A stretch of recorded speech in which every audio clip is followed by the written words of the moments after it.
Pernah nggak sih lo mikir, kalau semuanya bakal sesuai rencana asal lo usaha keras? Nah, selamat datang di ilusi paling sering dipeluk manusia.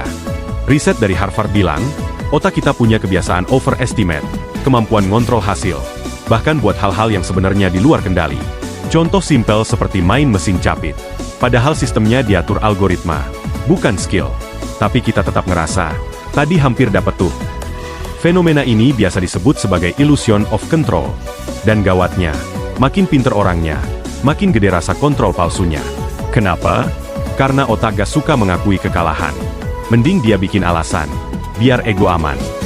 Lalu dampaknya, banyak orang nyalahin diri sendiri waktu gagal. Padahal realitanya faktor eksternal lebih dominan. Coba pikir deh, kalau lo beneran bisa kontrol hidup lo sendiri, kenapa bangun tidur aja masih ngantuk?